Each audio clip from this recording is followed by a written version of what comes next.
Thanks for tuning in, and welcome to the Good Earth's weekly radio show, Another Day of Living, where the conversations are all about eating well, living well, and feeling good. And now, here's your host, Alex Litwack.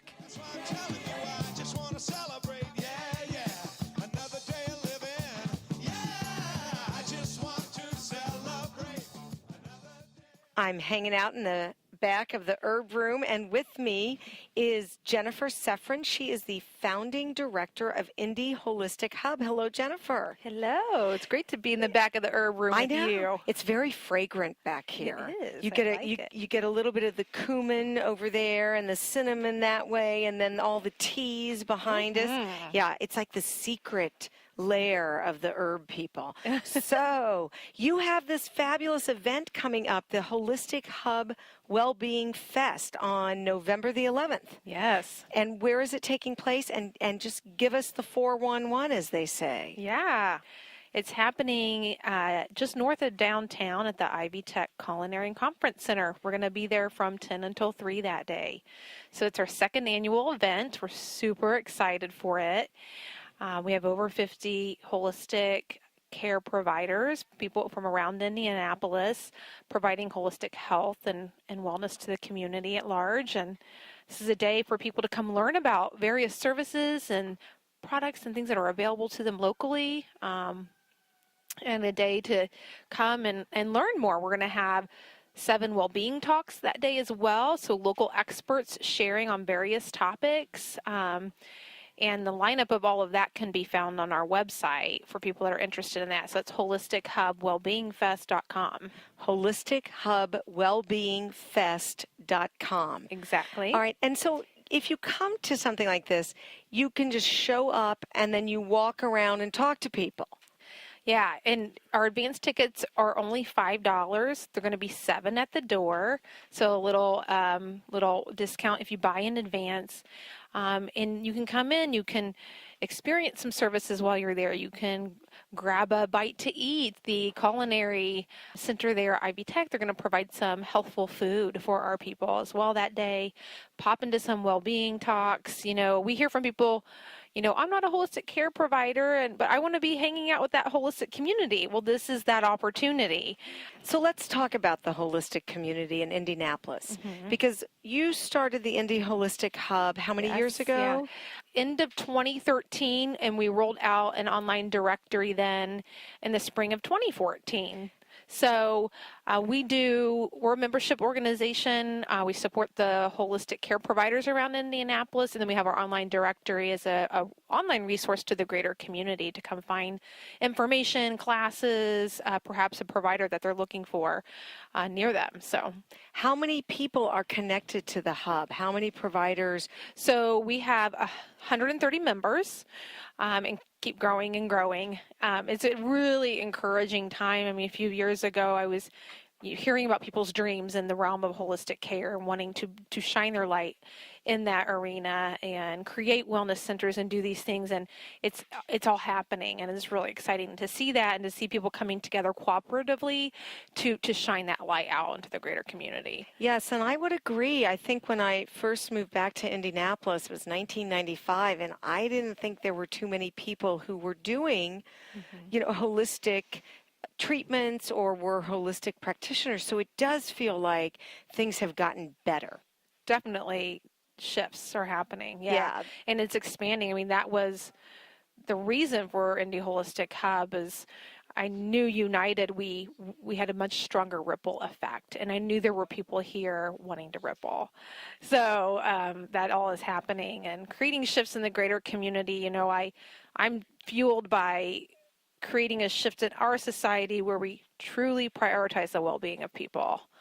And that's what drives me to do what I do in this world. And thankfully, I'm blessed to get to do that through leading the Indie Holistic Hub. If more people would take the preventative, support your body, stay in balance approach than waiting until there's a crisis and then putting Band-Aids on it, boy, would we have a different healthcare system. Yes, truly. Yeah.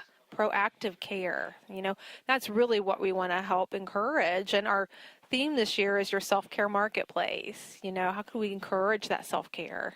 from a holistic perspective. Well, it sounds like a great event. Again, it is Saturday, November the 11th from 10 a.m. to 3 p.m. It's at the Ivy Tech Culinary and Conference Center. And for more information, the website again is HolisticHubWellbeingFest.com. all right, HolisticHubWellbeingFest.com. Jennifer, thanks so much. Thank you. I appreciate it. Just let your love flow like a mountain stream and let your love grow with the smallest of dreams and let your love show. And you'll know what I mean. It's the season. Let your love fly like a bird on the wing and let your love find you to all living things and let your love shine. And you'll know what I mean. That's the reason. The Good Earth, located in Broderpool Village, is in its 47th year of providing organic foods, spices, herbs, teas, essential oils, and toxin-free body care products. Did you know we also carry healthy footwear, like Birkenstocks and Earth shoes? And with over 10,000 different nutritional supplements, our knowledgeable staff will be able to help you find just what you need. We're open Monday through Saturday, 9 a.m. to 8 p.m., and Sundays, 11 a.m. to 6 p.m. And our web store is good-earth.com. As it warms your face, you can't hold back. Just let your love flow like a mountain stream and let your love grow with the smallest of dreams and let your love show. And you'll know what I mean. It's the season. Today I get to hang out with Derek Weaver. He's a certified herbalist. He works at the Good Earth, and he's also a level 1 Reiki master, I think, heading in that direction to level 2 and beyond. Yes, very excited. So we have one of my favorite topics. We've talked about this on the show. I've talked about it with many people, but it's how to have a healthy gut. Yes, very important. Yes, I think most people are walking around with an unhealthy digestive system.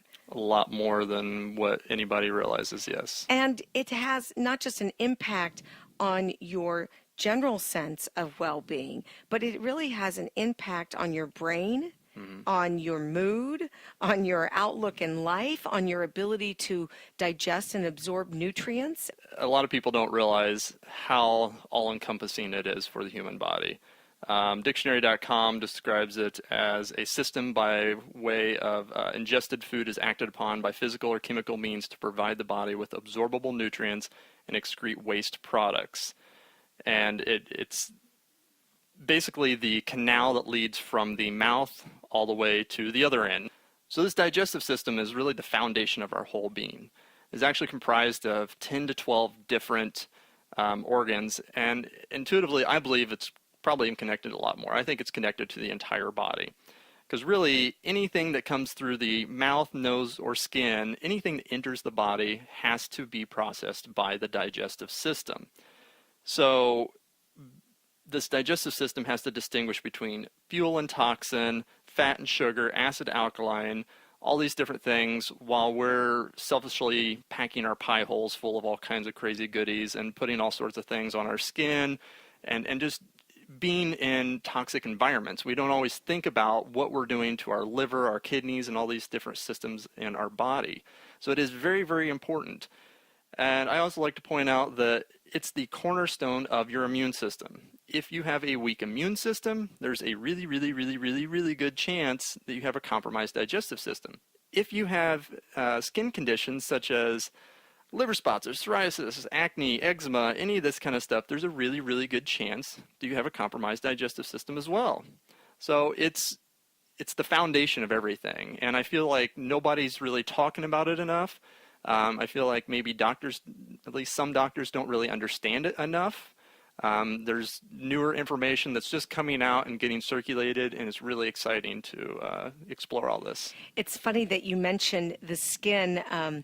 There was someone who I talked to recently who had a rash on their face, and the doctor said, well, just take this medication.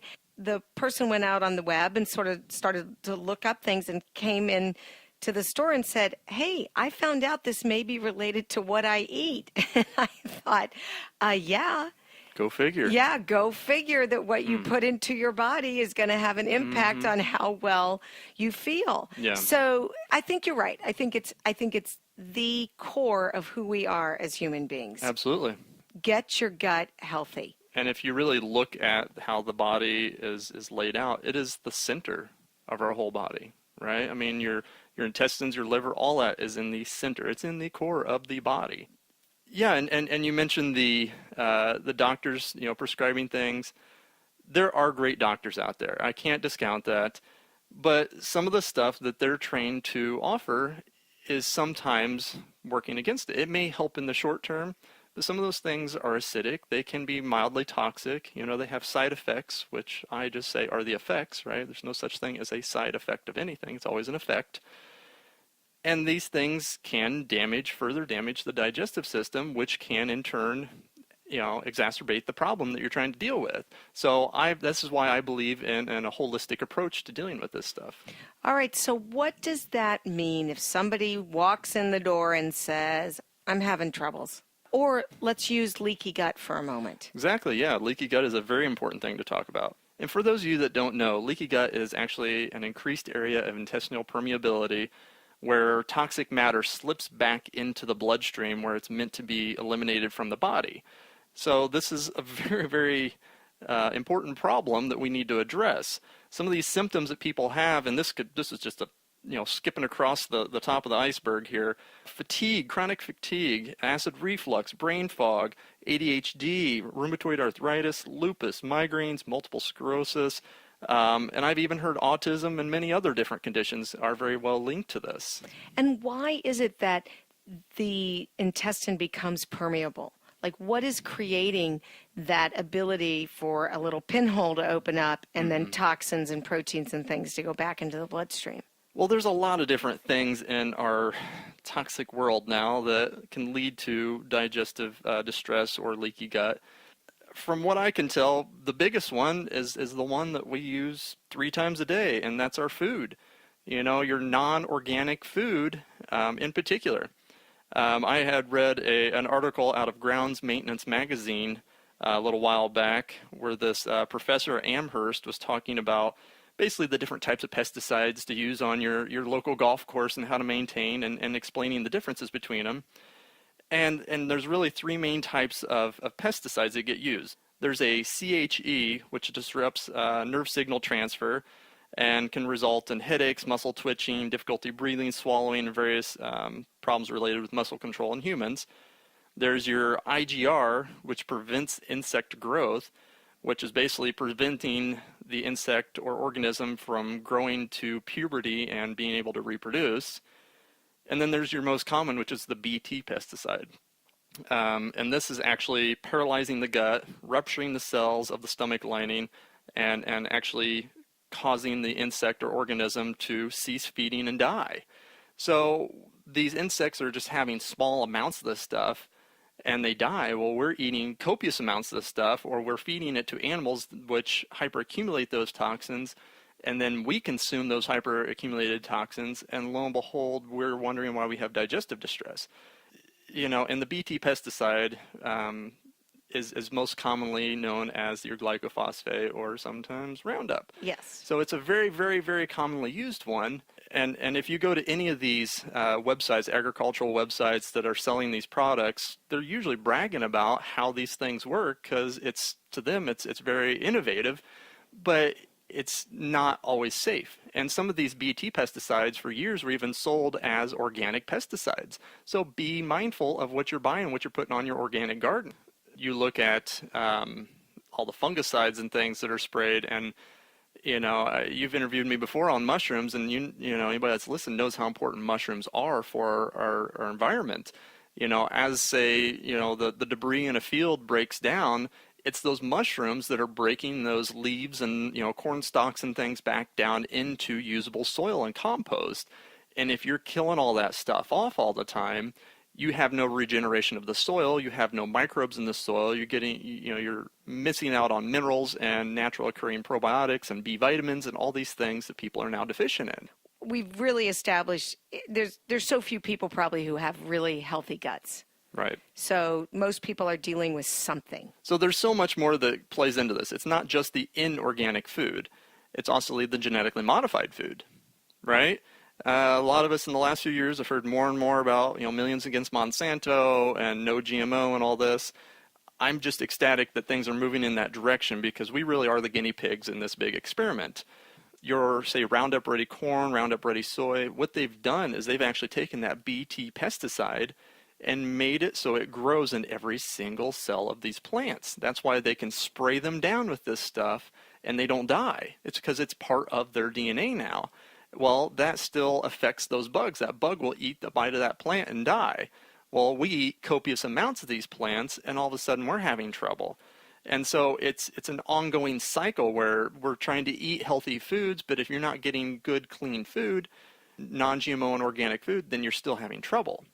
And it's hard to avoid. I mean, even if you are the cleanest eater in the whole wide world, we all are exposed on a daily basis to whatever pollution's in the air, whatever, sprayed in general. So it's difficult. So we have to protect ourselves. Absolutely. So where do we start? How do you start the healing process? Well, in general, it's about changing your diet and lifestyle is the biggest part of a lot of it, right? We've got this leaky gut syndrome going on. So imagine your plumbing under your sink in your house has a bunch of holes drilled in it or cracks in it. This is your leaky gut. And then you start eating your cheeses and mucus-forming foods like your white rice and pasta and, sugars and things like this. You start clogging up that drain, right? And so it's pushing more toxins into that bloodstream. It's getting, that pressure builds up and it sends more through there. And if you think of it in a digestive sense, you're not as easily able to eliminate toxins, and you may not be able to absorb nutrients as well. The steps to success are simple but not easy, right? This is kind of the case with things in life. I am a big proponent of doing some sort of fasting once in a while. This is scary to a lot of people, but it can be very simple. It can be something as simple as intermittent fasting where you start by just skipping one meal a week or something, and then you build up to maybe doing a juice fast for a couple days or something like that.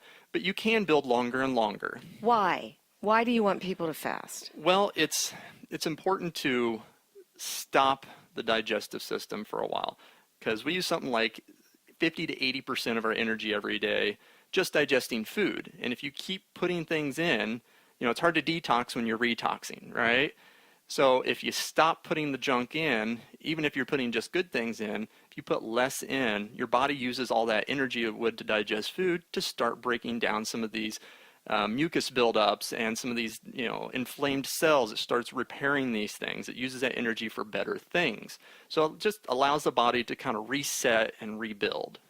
Some people like to fast in the change of the seasons. Yes, that's usually the best time to do it. It's fine to do throughout the summer. I usually steer people away from doing it when it's really, really cold out because a lot of times your core temperature drops because you're not metabolizing as much. Depending on what type of fast you're doing, doesn't necessarily have to be that way. But again, if you're going to just start and try something, I would say between spring and fall is your ideal time to do it. The next step is obviously changing your diet. I encourage people to try what's called a mucusless diet. This goes back well over 100 years. Arnold Ehret was one of the first that I've read about to present this diet. And basically what it is just removing the things that add extra mucus and acid to your system and allows for inflammation to grow and take over easier. So this mucusless diet is basically raw fruits, vegetables, nuts, seeds, berries, and low-heated sprouted grains. Occasionally you could have a little bit of fish or chicken, but again, you want to keep these things minimal, especially nowadays. Back 100 years ago, there wasn't the GMOs, there wasn't inorganic food, so the stuff that was available was much cleaner and more nutritious for the body. Now with things like Fukushima and grain-fed farm fish and all this stuff, you got to be really careful what you're getting. I think that's hard to do in the winter, though.